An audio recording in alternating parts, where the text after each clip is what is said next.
Welcome to Make It Last with Say Jaf and Kas. I'm your host, Harry Cassell. Jafari Roberts. Say Jaf. We have a good one for you today, including a very special interview toward the end. But first, I want to talk about things very important. Jafari? Guys, Jimmer Fredette, former first-round draft pick in the NBA, now playing for the Shanghai team in China, whatever they're called, dropped 73 points in one game over the weekend. What do you guys think about that? I think that he couldn't score 2 points in America, so we're not going to talk about it. Or Toronto. Or probably anywhere else but China. Say up repping the 6th today. We're going to talk about our favorites from the All-Star game. First of all, Kevin Love was injured, so he could not make it. In his place, Carmelo Anthony. And don't be surprised if that's the first time you see a switch between those two. Hint, hint, hint. Hint, hint. Personally, I thought it should have been Bradley Beal, but none of my business. None of our business, I guess. Bradley Beal's tearing it up this season. Bradley Beal's killing Moving it. on.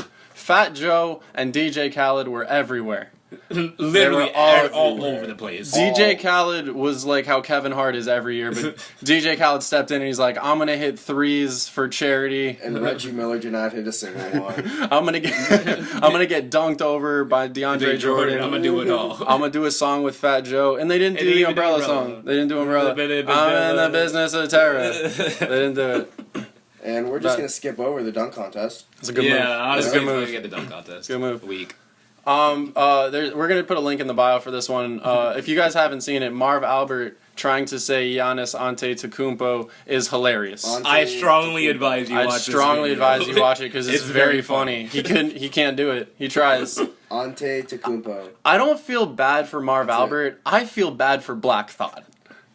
The Roots they got to introduce all the All-Stars, and you know he's going through the list and he's saying, "Oh, LeBron James, John names. Wall, these are easy." And then he goes, Giannis Antetokounmpo, like, Greek freak.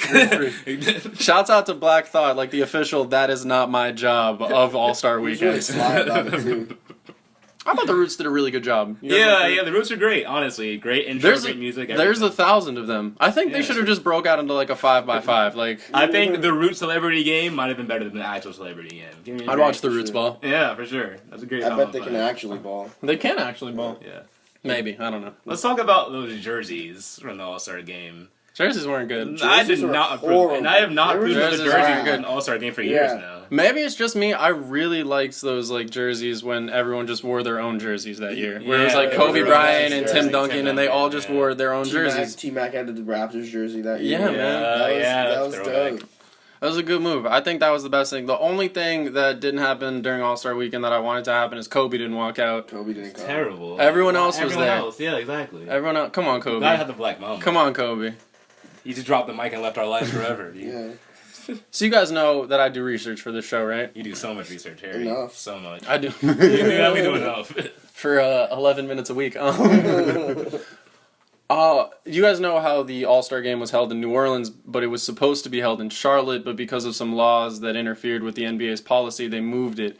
Do you guys know what happened in Charlotte in that arena this past weekend? What happened in that arena? Instead of the All-Star Game? Instead of the All-Star Game was the Charlotte International Equestrian Trade Show.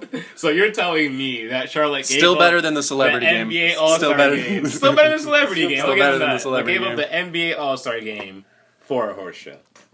Yep, change your law, Charlotte. That's a memo. We're going to talk trade talks. Last week, Serge Ibaka got traded. He's currently on the Raptors.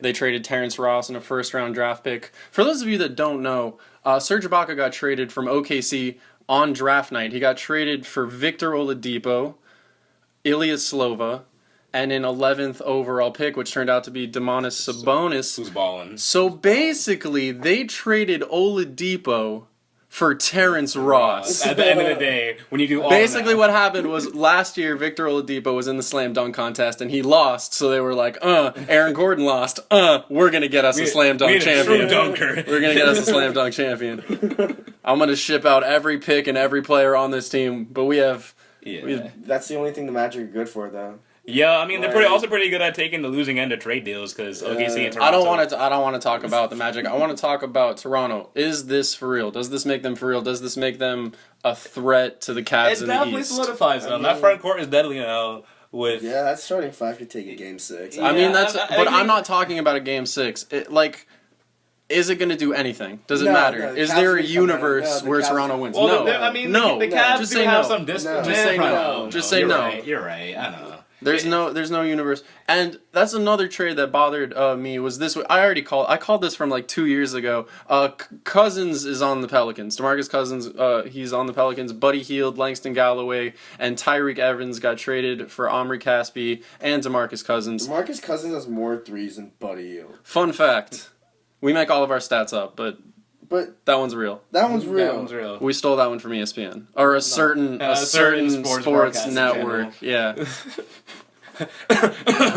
Anyway, I want to talk. So wait, Tyreek Evans, was he on the Kings? He was on the Kings. Poor Tyreek Evans. He has to go back. So he has to go back. He got shipped back. Back to jail again. He got shipped back. Oh my god.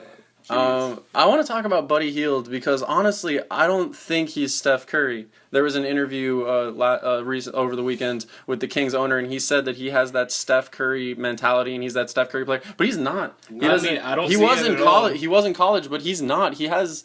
It's easy to be no that player in handles. He has college. no handles that Steph Curry Jimmy has. Fredette was that player in college. It's not even close. But this is what the Kings do. You know what I mean? They put players like Jimmy Fredette or Nick Stauskas or Buddy Hield, and they hype them up so much that they can't be good. Live up to it. They can't be good. You called him Sauce Castillo. You put him on a poster. Everyone loved him, and he fought with Boogie, and you shipped him out immediately. They set up shooting guards to fail. Pretty much, yeah. It's kind of sad. Someone take Ben McLemore. King Ben McLemore, organization. according to the Kings, Ben McLemore is 100% off the table, but so is DeMarcus Cousins like 36 hours ago. Yeah, and now look at where he is, having a great time in Nolans. Probably on Bourbon Street. They did him dirty. DeMarcus Cousins lost upwards of $30 million by not being on the Kings. Harry, But if he paid me $30 million to leave Sacramento and go to the Pelicans, I would have took it in a heartbeat. I think I would that have if taken it yesterday. I think which if is you what would he have you would have asked Boogie, is like, hey, you're gonna miss out on $30 million. He's like, nah, y'all not shipping me to Brooklyn, are you? I get to run with who? Anyone In else? NOLA? To end the show, guys, we have a very special guest for you. First time we're interviewing anyone. Jose Santos Sr., one of the best jockeys to ever do it. Won the Kentucky Derby in 2003. Here he is, right now, coming at you. Jafari, say something. This man's amazing, and I hope you guys enjoy him. All right, joining us now via phone call, professional jockey Jose Santos. You with us, Jose? Yes, I am. Jose, how are you? Say hi to my co-host Jafari and Sayaf. Jose, how are you doing, man? Hey, Jose, how are Nice you? to have you. I'm good, Matt. How you doing, guys? Good. Great, We're all great. good. Jose, you have an incredible career spanning over 4,000 wins, including the Kentucky Derby and Preakness in 2003. Does it bother you that your horse, Funny Side, has a longer Wikipedia page than you do? You don't even have a picture. You don't have a picture on your Wikipedia That's page. not fair for you. You're a pretty known guy, I thought. You have a whole career list, but no picture. Yeah, what's up with that? I got plenty pictures. But you got to take one of those pictures. You got to hire an open source coder. We got to make this happen for you. Okay, that'd be great. All right, cool. Sayaf, you have a question? Jose, I have a question. Is it hard for you to get on roller coasters? Or just theme park rides in general? I'm not being specific. I just have that question. You guys are crazy. I feel like we're interviewing Greg Popovich. If you're just joining us, we're on with Dan Lebitard's dad. All right, Jose. Well, I got to get to this before we get to anything else. You threw out the first pitch at a Yankees game. To me, as a established Yankees fan, grew up in the Bronx, that's such an honor. How does it feel to be in front of your whole Yankee Stadium and throw that first pitch and have that honor? Man, that was awesome. That was. I don't have words to describe it. How happy I was too. Because I was. There was at the time the Yankee was rocking, and you know Mr. Stamber, who used to own horses, and with a friend of mine, they took me over there, and I got to meet all the guys like Perez, Wow.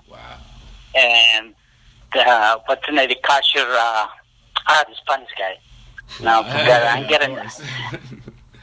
Wow. I had too many head injuries and I forgot things. Hey, that happens. But just the fact that you met all of them and have that honor, dude, that's so great to me. Jose, I wanted to ask you, you won an ESPY, right, after you won the Kentucky Derby?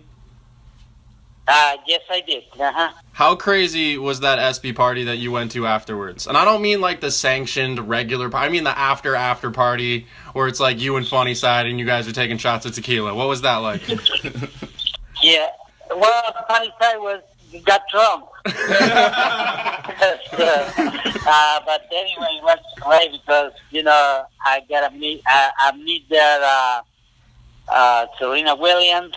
I met Sophia Loren. Wow. I mean, sorry, not Sophia Loren. Sophia Vergara. Oh, sweet. Yeah. There was a bunch of sport guys over there, all together in different divisions, and that was great. It was great to get all together and have fun. Wow, that's awesome. Who was your favorite person that you met at the ESPYs? Definitely Sophia Vergara. Yeah. I have a lot of fun talking with the tennis player Serena Williams. She was a beast. She was walking right in front of me. Smaller than you already are. Yeah, she's pretty muscular. I'll say that. That's an understatement. How tall are you, Jose? How tall I am? Depends the way you see me. That's a great answer. Yeah, I am 5'2". And that's lying down, right? Yeah, I am 5'2". I'm a little guy. You gotta be for a job. You gotta be a little guy to be a good job. Right. Of course. And then I wanted to also, we did our research on you. You're currently the 11th highest paid jockey of all time. So I wanted to know if there was a chance of like a little Jose comeback, you sneak into the top 10 and then retire. Is that gonna happen? No way, Jose. So funny. Great guy. He's a great guy. What a pleasure to talk to. It's not every day you get that chance to talk to someone that successful, so you gotta be grateful. It's gotta be cool to be like a guy like that and like be so like critically acclaimed and have such a good sense of humor about yourself. Yeah, exactly. He's very easy with himself. He can take a joke and take a punch. And I've actually the reason we got to do that is I've known Jose for about 5 years now, and I can assure you, his accent's getting worse. It's gradually getting worse. It's getting worse. This is what Donald Trump has been talking about. Oh man. Well, honestly, accent or not, what a great guy. No, it was honestly the best. It was an honor to interview him. Honestly, let's kick off Say and get that man on the show. I'm second that. Third. Make it last with Jose, Jaf, and Kas. It's rhymes. similar. Still rhymes. No, we love you, Say. And this has been Make It Last with Say Jaf and Kas. If you like it, please subscribe to our YouTube page. Please join the mentions on Twitter. Get it going. Tell your friends. And Jafari, tell them they love you. We love you guys.